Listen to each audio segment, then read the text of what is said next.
Hey everybody, welcome back to my Project 13. Thanks for coming on by and checking out this video. Got the OnePlus Open shooting this vid in 1080p 60 frames per second. Yesterday, October 28th, which was a Saturday, I put up a video, early morning vlog.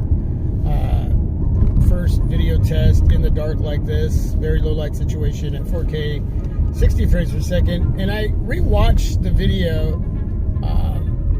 and I wasn't too happy with the stability and some of the quality. Like, there were moments in the video where it looked really good, and then there were other moments where it was just like, Now, I would suggest cleaning the camera area. If you do have the OnePlus Fold and you're going to shoot video, that's a huge area. So you're going to have to clean that area off. I didn't do that when I shot that video, which I don't know if that had anything to do with it.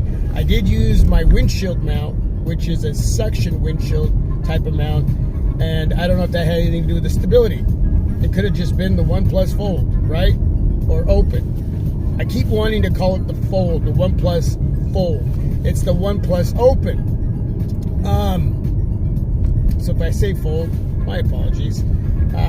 Today I'm shooting this video at 1080p 60 utilizing my iAudi dash mount. And I made sure to clean off the camera area just in case. And I am going to be bringing in a camera glass protector for that area. Got some music in the background, non-copyright free music from KV.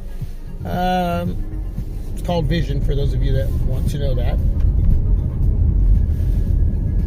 So I'm going to rewatch this video. I'm going to upload it to all of you, and then I'll rewatch it and see what it looks like. But I want to do another 4K 60. During the day, I just don't see this smartphone having any issues whatsoever. It's in this type of situation where you really get to test out these smartphones. The S23 Ultra is, in my opinion, the best smartphone to use in the dark. The best. Foldable smartphones have great cameras, but they're not. From testing the Z Fold 5 to the Google Pixel Fold and now the OnePlus Open, I can't fully judge the OnePlus Open as of yet. But the other two, their cameras are not up to par with like a Google Pixel 7 Pro, 8 Pro. Oh, these cops are chasing somebody. They're chasing somebody. I don't know who they're chasing. Or the S23 Ultra. But I'm sure that they'll get there. I kind of lost my focus with watching that police officer cruising down the road there, chasing somebody. Anyway, where was I?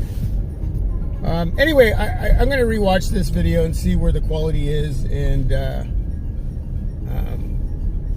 see if there's a difference. And I would like to reshoot the 4K 60 in the dark. Yeah, this is testing any device in this type of situation is when you really get to see how good these cameras are when it comes to shooting video. So, in my opinion,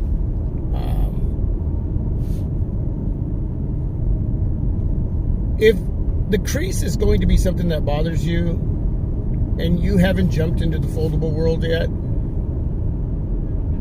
I tell you right now, the OnePlus Open has the most minimalistic crease out of all three foldables here in North America.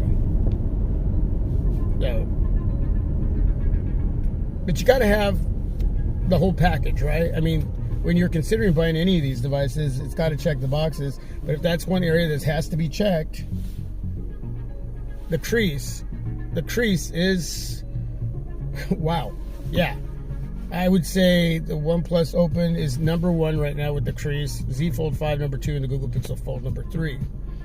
I'm still going to choose, and I mentioned this in my last video,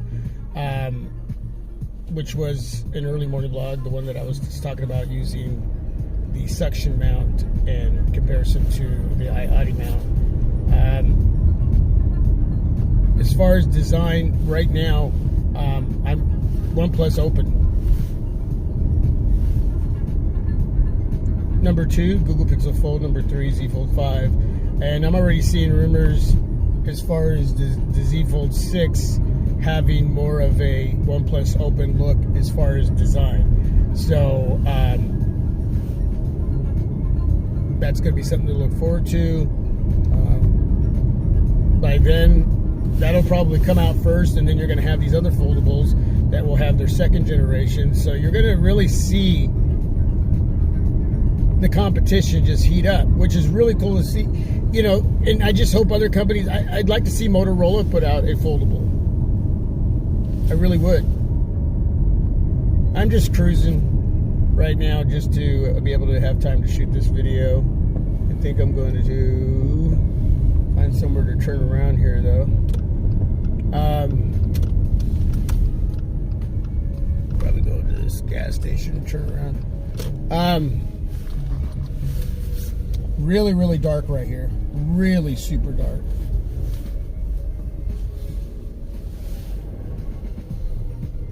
Okay.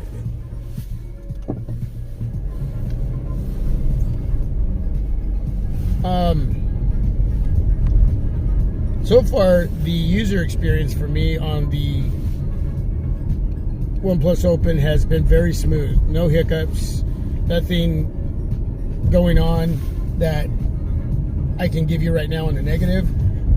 I will mention that the software isn't up to par to the Z Fold 5 or the Google Pixel Fold. There's definitely some areas that I would like to see as far as user experience just be a little bit user friendly.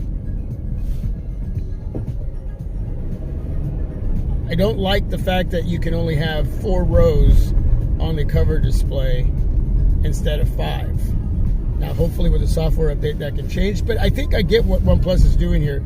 They want to be able to make the cover display as workable as possible when using that area.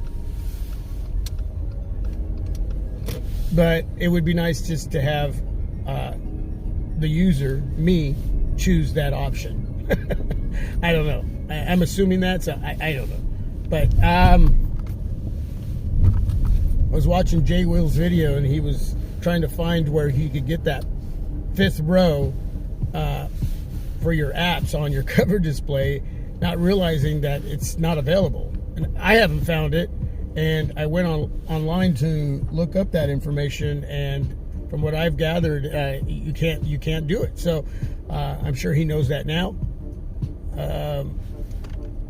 Which sucks, but again, hopefully through a software update that will change, because again, it should be the user's decision on whether you want to have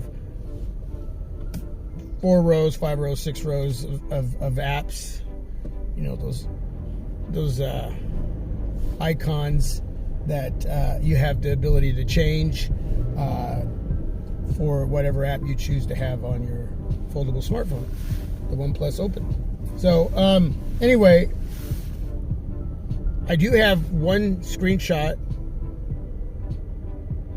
of my screen on time, but what I want you to look at is from the time that I unplugged at like 2 in the morning when I went to bed to plug back in. I think it was like 16 hours, and it's like a little over 6 hours of screen on time. So I'll add that in, and so far the update is within a few days. I don't know if it's like 72 hours now.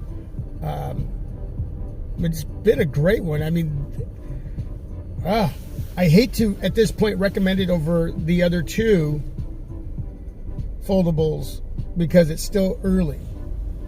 But if this continues, it may end up just being the foldable of the year.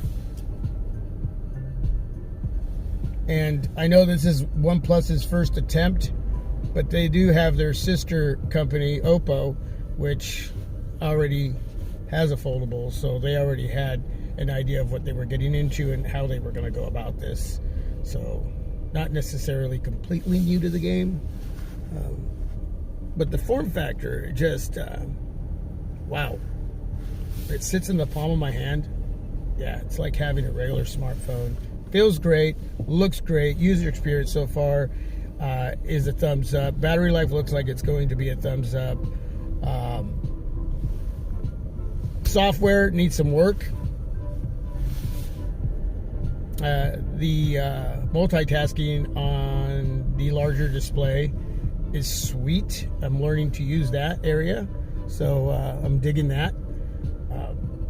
The crease is very minimalistic.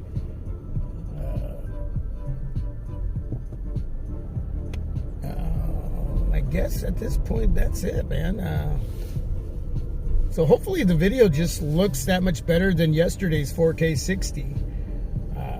Today is October 29th, Sunday, and I'm going to do another 4K 60, and at what point, I don't know, but I will do another one attached to my iAudi, and you can let me know the audio quality, the stability. Yeah, I just wasn't too happy with the stability on the other one. But I need to compare this to the other two foldables that I have. That's where, as far as comparisons, I can't judge this smartphone, which is a foldable, up against like an S23 Ultra. I just can't. Those are just candy bar shaped smartphones, and they are what they are. As far as the foldable world, you know, I mean, because for those of you intrigued and you're on the line, and you don't know which one of the three to look at, you know, when you're checking those boxes, it's going to be not just the design, it's going to be the user experience, it's going to be that software experience, it's going to be everything. And so yeah, the boxes need to be checked, and then you're going to make a decision. And the cameras are definitely going to be something that gets judged. I mean, to be honest, if I was to judge it up against any of these foldables, up against the S23 Ultra, which is probably the most well-rounded smartphone, the 8 Pro from Google's right there. Now, especially in video, video's just gotten so much better with the 8 Pro. It's just crazy. It's in the circle now with the S23 Ultra, but the S23 Ultra still incrementally beats out the 8 Pro in my opinion when it comes to the cameras as a whole, video and pictures as a whole.